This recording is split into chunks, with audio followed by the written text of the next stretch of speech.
Welcome back, ladies and gentlemen, and you're watching Smart 24 TV, and we do drive your business. I'm still holding a conversation with COUNCIL-DERRICK, and we are talking about money laundering, how we can counteract this act in Uganda, and how we can effect this. Now, we've talked about basically what money laundering is, and this is concealing, the act of concealing or actually hiding the source of a given fund and using it in order to clean that source, the dirty source, in other words, by investing in good, different asset classes like real estate, like minerals, and so on. Now, there are consequences of money laundering. For example, recently, World Remit, which is a digital payment service system, which provides international money transfer and remittances across over 130 countries in over 70 currencies. It actually withdrew from Uganda and no longer facilitates transactions here in Uganda based on grounds of money laundering. And so these are some of the big repercussions that could come from money laundering. But to the government, to the economy, to the individual, what could be some of the repercussions if we continue and not be able to act? Council, what do you think are some of the big repercussions, especially starting from, okay, let's say government, the economy, and the individuals in Uganda, if we don't counteract this?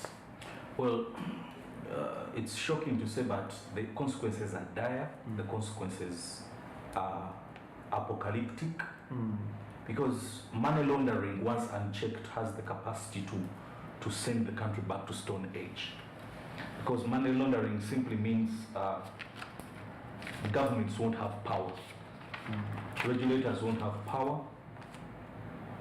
Power will be vested into the money launderer, the deep state, the mafia, and the common Ugandan will not benefit at all. You see, as a Christian, I think it's the book of 1 Timothy, chapter 6, verse 10. They say, money is the root of all evil. The love of money. The love of money. Yes. Yes. The love of money is the root for all evil. It has nothing, but it gives one affliction and a lot of worries. But then the other school of thought says money runs the world.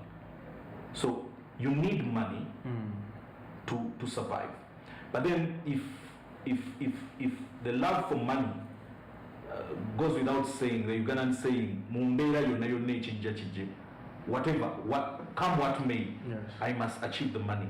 Then you're not bordering criminality. You've passed into you're so deep into, you cannot be redeemed in that aspect. So the consequences of money laundering are stage 4 cancer. You cannot have surgical operation. The doctor's diagnosis is simply you're left with 1 day, 2 days, say goodbye to your loved ones, and then make peace with your God. So let's try to break down the effects of all the consequences of money laundering. One, I have told you the most dangerous. It eliminates the power of government. I mean, if he who pays the piper controls the what? The sound. So government cannot, because money laundering is high, sophisticated, let me say, white collar organized crime. So let's break it down. Government will not be able to collect taxes because the businesses are trying to conceal the source of money. Government will not know, and therefore government will not be able to offer basic services of health. They'll not be able to construct roads, and most importantly, that will be a very weak government. The security of the country will not be guaranteed. So because of money laundering, we have issues like terrorism. They are nearby here. This year we've had one. Yes. Because the very same people, the corrupt officials in security agencies, will allow money laundering in order to benefit. So because there is no clear source of funding, and government cannot trace for the funds where they come from, we'll have the existence of what they call shell companies, or fringe or phantom companies. These companies have no address. These companies have no locations or physical addresses, so you cannot be able to trace them and then find out what you cannot plan easily for government. So you disfranchise, you take away power from government. Yes. That's number one. Now, it also affects greatly the economy, because I told you, take a classic example. Uganda has been banned by those international organizations as being a hotbed of money laundering. That's why Uganda, up to right now, Uganda that has a thriving tourism sector, agriculture as a backbone of the economy, good weather and all that, cannot finance its budget. Yeah. We run on a deficit budget. 80 trillion in debt. Yes, 80 trillion in debt. So you're running in spirals. You understand this? The trickle-down effect is that the doom, the cancerous ripple effect of money laundering comes and affects every aspect of government. Government is crippled. Government cannot pay civil service. Yes. There is no service delivery. You cannot pay medical doctors. So you will have high mortality, high infant mortality rate. Then you will have high mother mortality rate and all those other things. Then you have what they call market distortion. Now, Ugandans have a challenge of housing. Housing. In a well-regulated environment, it would be easy for a Ugandan or government to regulate how citizens abode. However, because of money laundering and the real estate business being a target of money laundering, mostly in Uganda here, you will find that a plot of land that would have gone for 5 million shillings is now inflated. It makes the cost of doing business very high, and for only a chosen few. The others become slaves. Because you bring in what they call super capitalism, profit making. You eliminate the social aspect of our lives, or our way, our normal, our way of living as Ugandans, to Ubuntu. You understand? Yes. And you bring in aspects of people who are interested in making business, because the government cannot really. URA falls short of collecting taxes. Why? Because of money laundering. People are hiding in shell companies and the likes. Then money laundering also affects the international banking system. It affects the international banking system because people take advantage. They form companies without requiring the addresses. You cannot know who you're dealing with. So you'll find an investor will come to Uganda, and because of the corruption and the money they've come with, instead of going to Uganda Investment Authority, they meet a high-profile person. I've had so many cases as a practitioner. I've had foreign investors coming into Uganda, and then they are duped, they are bamboozled, and then before you know it, they've been conned. That is a loss to Uganda, to government for purposes of tax. So money laundering in effect is a cancer that no government or jurisdiction should tolerate at all. So individually, I would request Ugandans to look at the classic show of, I think, what's his name, Bill the Book, Ozarks. The personal effect of a HB, you understand? It has a tolling, it does not give you peace. First and foremost, you become a fugitive, because once you're involved in money laundering, as a matter of fact, it is crime, and it catches you in that way where you cannot easily escape. So, and you see, if government cannot give you services, medical services, they cannot construct roads, they cannot protect you because of the cancer of money laundering, then where is the peace? Without peace, I don't see any reasonable development coming in. Yes, basically that's what money laundering does. No, you really talked about the way it affects the people in the public and the different public institutions.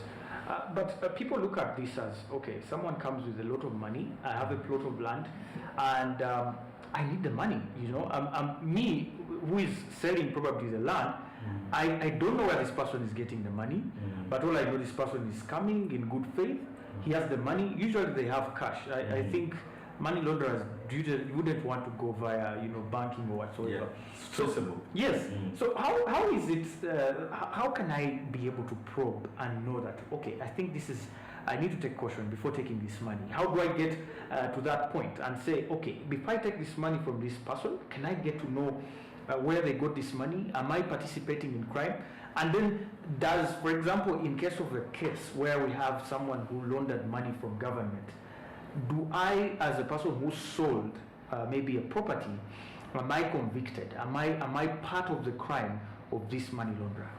Now, you see, there is what they call conspiracy, or a conspirator. Orukwe. Yes. What is orukwe? Yes. So, a conspirator is not the primary actor. You understand? But you've done activity that has enabled an occurrence of a crime, and that's what the anti-money laundering. I think the amendment of 2017 widens the scope of an agent.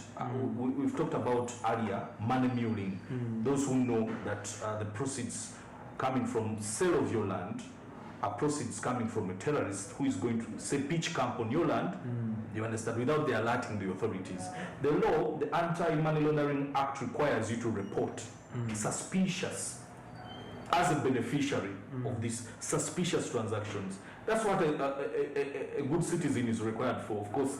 So someone is paying you money, you're like, let me first report. Yes, you see, if you're selling someone a house, yes, in Kampala, and these are aliens, you understand? They bought you cash, but they are foreigners. And you assist, you know, Uganda, anything can happen with money as a root. The love of money, root of all evil. Now, and these people happen to be terrorists who plant a bomb, and Ugandans lose their lives. I'm so sure if we had good investigators and they traced on how they came onto that property, you'll be a conspirator. You find yourself entangled into the web of criminality, and you see, the lawyers say ignorantia jus non excusat. Ignorance of the law is no defense. So you have to be careful, even when there is a quid pro quo transaction, something for something, you must question where this something is coming from, for you to be able not to be able to escape, because this law, whereas it provides for penalties, it also provides for defenses, and one of the defenses is I reported. True. I reported. Now, yes, let's talk about now. You know, the economy is really bad, and people are desperate. There's a lot of desperation, and people landing on someone who can offer them millions of money for a property whatsoever, they won't have to question. And you know, this is one of the key challenges which we have to accept. What are some of the means I can do it and I remain incognito without me putting myself in the spotlight, or without me directly going to these people? Because you know, some of these people are harmful. They could murder, you know, people who get to know exactly what they are doing, or people who are reporting them. So how can I safely do it? Should I call the police? Should I have the Financial Intelligence Authority number? Whom should I approach? Number one, for a Ugandan who has to do proper business, you have to be open, and you have to follow the law. One, I would advise Ugandans to transact in accordance with the law. Now, one, a Ugandan must be able to pay tax, because you see, money laundering comes with identification. You understand? So a Ugandan is advised, in order to properly transact, you must have a tax identification number to assist you transact legally.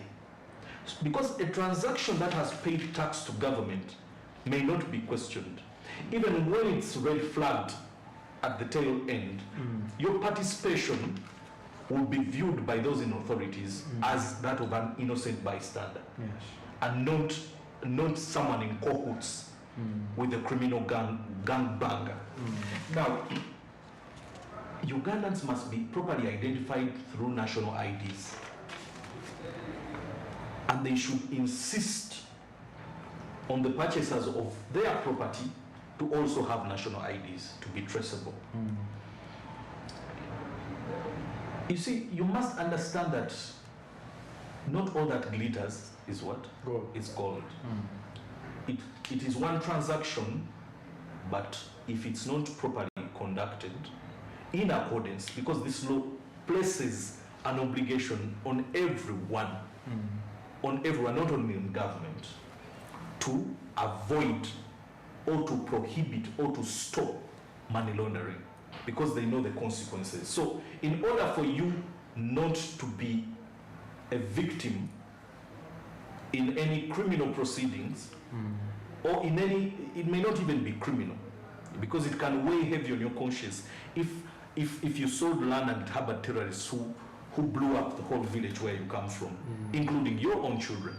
You know, these are mafias, this is a deep state, these are criminal enterprises that are big. They have capacity to liquidate you and your family. It doesn't matter. You have to be, a Ugandan has to be vigilant, and they need to do transaction in accordance with the law. Avoid cash transactions, because cash transactions are not safe. They're not traceable, and then they do not pass the litmus test of the Financial Intelligence Authority as money whose source has been identified, and you're given a green light to be able to use it and transact. So, wait, before you go, is mobile money cashless transaction? Yes, mobile money is cashless transaction. That's is it why propped? Do they really find out where people get money? Yes, I've seen mobile money transactions where they ask you for reasons. Yes, I understand. Where they ask you for verification codes. True. MTN has a regulator, UCC. It has the Bank of Uganda that's responsible for managing. Actually, the Financial Intelligence Authority has a magnifying glass over these transactions. That's why there are limits on even the mobile money transaction, because you see, it is Ubuntu. I help you, you help me, so that we secure our country, secure Uganda as a whole. So, if you're interested in what glitters and you think it's gold, then you're most likely to fall victim under the anti-money laundering law. I was searching for some of the prosecutions that have been made towards the law, and I only found one. And a very interesting case here of a gentleman who actually got money off accounts of 2 South Sudanese. The case was in court, but it's no longer there. They were convicted. But let's start with the law itself. In case one is convicted, and okay, what are the terms of conviction? But in case one is convicted, how far can they be punished? I think if you look at Section 139 of the anti-money laundering law, it's very eloquent and elaborate on the sanctions if you're found in contravention of the sections or of the processes in the Anti-Money Laundering Act. I think the minimum is 15 years going above. But you see, do not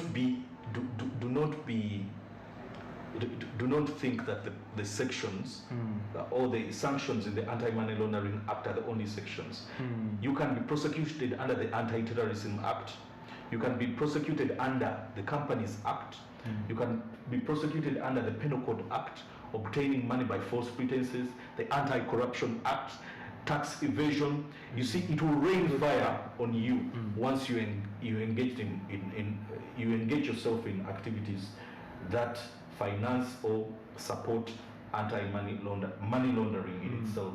So, and you see, it also becomes dangerous for the state to prosecute such cases. They become extremely very, very expensive because they require issues of investigation, forensic audit.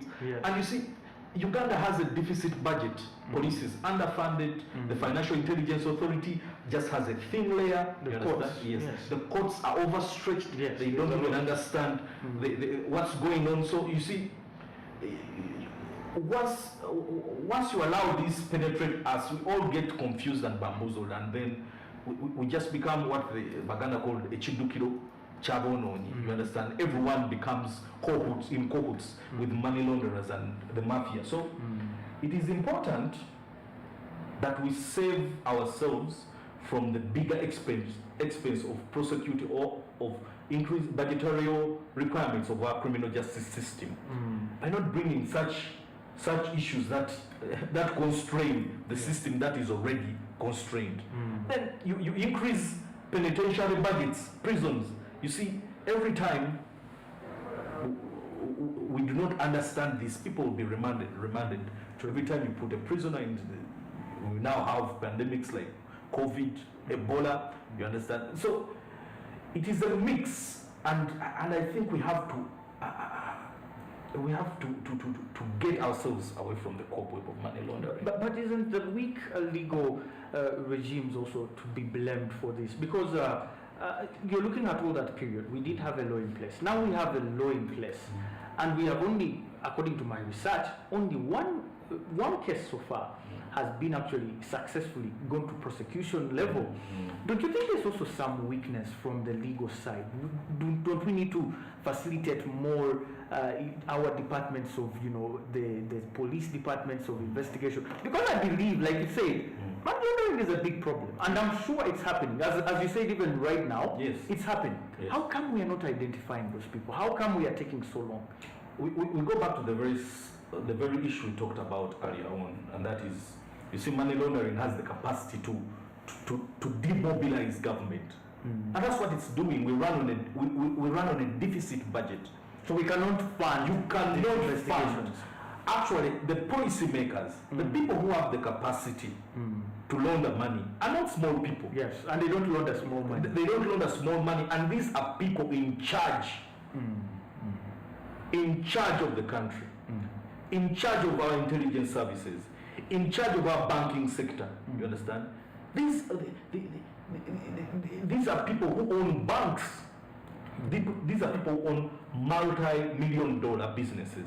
You understand? These are the so-called untouchables. Now, for them, the crime of money laundering benefits them at the expense of the very many. Yes. So the law is there, is sufficient. But you see, unless there is grounded effort by government to enforce, to be strict, trace for money, Gigi, it's not enough. Yeah, it's not enough. If KCCA sees someone putting up an arcade in 3 months, they should be the Financial Intelligence Authority should have the capacity to weigh in and trace the source of funding. We've had so many challenges. You have buildings go up in 3 months, you understand, then they fall on people, they collapse on people. Why? Because people have money to spill around. Then they do not care on what they call concrete development. You understand? If someone does shoddy roadworks that are shoddy, you understand, who is suffering? It's you who is passing your matoke from Barara to Kampala. Your car or your transporting truck will get problems because of the bad roads. So the laws are there. Whereas I also admit that the laws need to be updated because the crime of money laundering keeps on shifting gears day in, day out. So government has to be ready. I'm glad Parliament has an amendment coming in, giving the Financial Intelligence Authority sweeping powers to expand on their powers to trace transactions that are illicit, transactions that are highly suspicious, and transactions that raise red flags. However, the Financial Intelligence Authority is just walking on thin ice. They cannot do it. You need to empower the police, you need to empower government ombudsman, and you need to empower the judiciary, you need to empower the intelligence services. You need to get amendments in the law, amendments in the Companies Act. I'm glad the land registry is now following it up.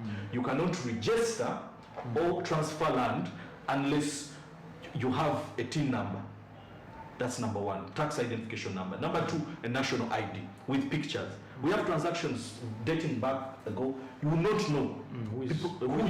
People will have different names or same names, but different persons. And then you have conflicts in land. I think they should also tighten the noose on how foreigners or aliens acquire land. Because with money laundering, a person, one individual has the capacity to send over 1,000 families off a piece of land without any compensation because they are protected by the big men. That's what money laundering does. There's always the big man. The big man behind there, the orders from above. Yes. So we cannot no longer deal with the aspect of he who pays the piper controls the what? The tune. Yes. All right, we are going to take another quick break, ladies and gentlemen. Now, we've talked about the consequences. You know, now you can be jailed for 15 years or more, depending on the crime committed under the Anti-Money Laundering Act. But then we've had challenges with investigations. The cases that have been in court that have been able to read about, some of the challenges that were listed were lack of witness protection law, the digital forensics departments that are still lacking, the commingled assets where people actually launder money and they mingle those assets with other legitimate assets. How can we overcome some of these challenges and get on top of the Anti-Money Laundering Act? My name is Anthony. I'm still with COUNCIL-DERRICK, and we are talking money laundering. We are taking a quick breather. We return shortly. Stay with us.